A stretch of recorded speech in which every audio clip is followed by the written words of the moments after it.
Well, greetings, my fellow Trinitarians. I hope your weekend has been filled with rest, worship, and fellowship with all of those you love. Last week, I announced Trinity's plans for reopening our campus for in person learning beginning August 12th.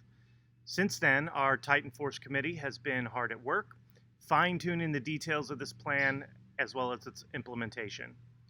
Now, if you missed that announcement or you just want a reminder of what the fall semester will look like, here's what you need to know.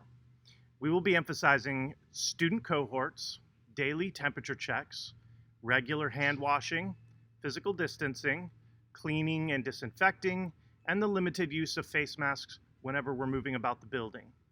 Now, all of these measures are consistent with national and state health guidelines, and in fact, on Friday of last week, while Fayette County School District was announcing its plan to begin school online, the CDC issued a very strong recommendation that children return to in-person learning in the fall, saying things like children don't suffer much from the coronavirus, they're less likely than adults to spread it, and they are suffering from being out of school. So while the mitigation strategies we plan to employ for in-person learning aren't ideal, all of us in the Trinity Task Force, as well as the Trinity faculty, the administration, and the board, we're very excited about returning to school in person, and we are united that these mitigation strategies are a small and a temporary price to pay for the high value of in-person learning. But what about those Trinity families who are uncomfortable or unable to in-person learn this fall? What about students who may get sick and have to quarantine? How do we plan to support them?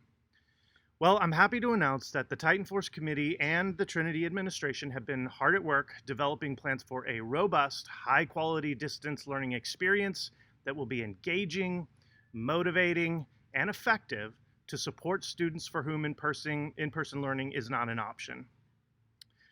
Our goal for the Trinity Distance Learning Program will be for students to continue active and engaged learning while they're out of the classroom in a way that emphasizes collaboration, exploration, and experiential learning.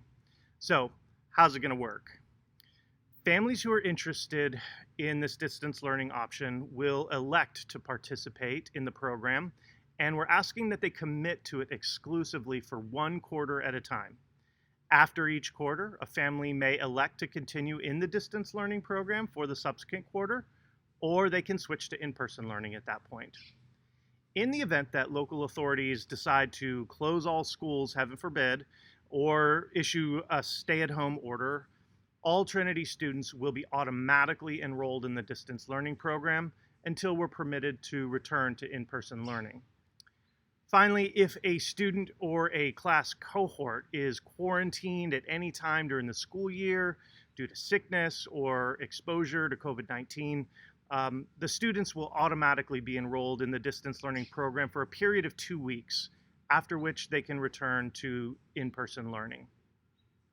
So as we learned from our experiment in distance learning at the end of last year, the primary challenge to overcome with distance learning is student engagement and isolation. To overcome these challenges, each distance learning course will mirror as closely as possible an interactive, in-person learning experience by employing both live, that is synchronous, and recorded or self-paced, that is asynchronous, components. We're going to use Google Meet and Google Classroom as our basic platform for that program. Classrooms will be equipped with webcams and microphones to capture all the sights and sounds of the classroom, enabling our distance learning students to engage their teachers and their classmates in real time, but in a digital environment. So we want our distance learners as much as possible to feel like they are in class with their teacher and their fellow students, participating, collaborating, asking good questions, engaging in discussions, laughing at jokes, and just generally enjoying class time with their friends. The distinct advantage of this approach, as opposed to just a self-paced approach, is that it keeps students engaged in learning, as opposed to just being passive listeners. It enables them to participate in the actual communal life of Trinity, including things like chapel, art, PE, and music. So to provide the necessary structure for this experience, all synchronous classes and events will follow a daily schedule where distance learning students will be expected to log in and participate just as if they were at school in person. Distance learners will be held to the same basic policies for attendance, decorum, dress code, homework, and test taking as every other Trinity student. However, if for some reason a distance learning student is unable to attend a synchronous lesson, parents will need to alert the school office for an excused absence, and that lesson will be recorded and uploaded to a student's Google Classroom for later viewing.